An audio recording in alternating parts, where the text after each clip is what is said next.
নমস্কার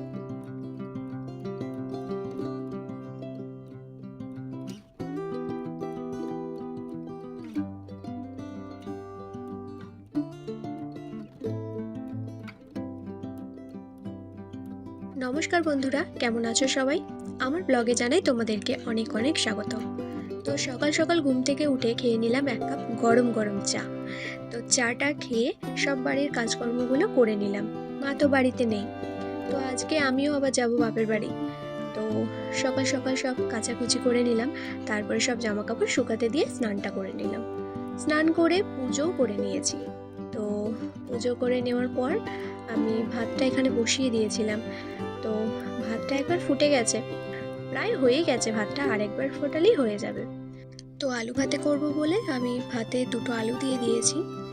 আর ও একটু বাজার গিয়েছিল, তো আসার সময় অল্প একটু মাংস এনেছে। তো দুজনেই আছি, অল্প করে মাংসর ঝোল করে নিলাম। আমার তো মাংস রান্না কমপ্লিট। তো স্নান করতে যাচ্ছিল, আর সেই সময় ফ্লিপকার্ট থেকে আমাদের কিছু গ্রসারির আইটেম অর্ডার করা ছিল, সেগুলো দিতে এসেছিল। তো আমরা অর্ডার করেছিলাম আটা, বিস্কুট, কলগেট আর মসুর ডাল। তো এই আটাটা না খুব সুন্দর, আর এই আটাটার রুটি খুব ভালো হয়। আমরা তো বেশিরভাগ জিনিস অনলাইন থেকেই নিই, তো জিনিসটাও ভালো হয় আর দামটাও অনেকটা কম হয়। তো এই মসুর ডালটা, এই মসুর ডালটা কিন্তু খুব সুন্দর খেতে হয়। তো গ্রসারির জিনিসগুলো ঘরে রেখে চলে এলাম রান্নাঘরে খাবার রেডি করতে।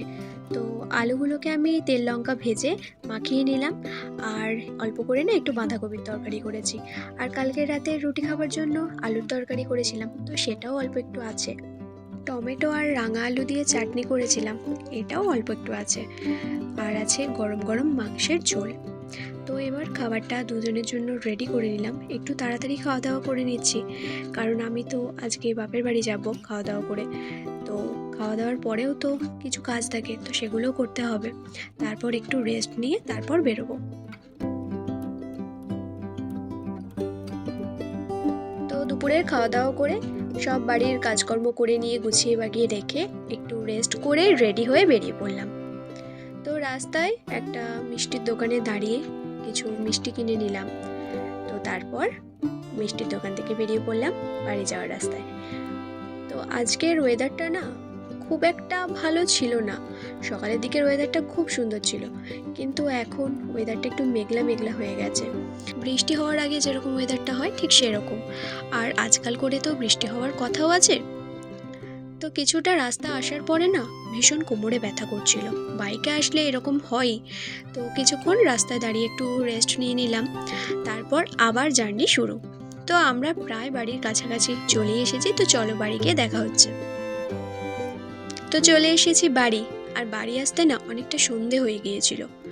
তো এসে জল টল খেলাম, দিয়ে মায়ের কাছে বসে আছি। তো মা এখন সিরিয়াল দেখতে দেখতে রুটি বানাবে বলে সব কিছু রেডি করে রাখছে। আর আগে না আমিও খুব সিরিয়াল দেখতাম, কিন্তু এখন আর সেভাবে দেখা হয় না। কিন্তু কেউ দেখলে সেখানে বসে কিছুক্ষণ দেখি, বেশ ভালোই লাগে। তো মা দেখছিল বলে আমিও দেখলাম কিছুক্ষণ।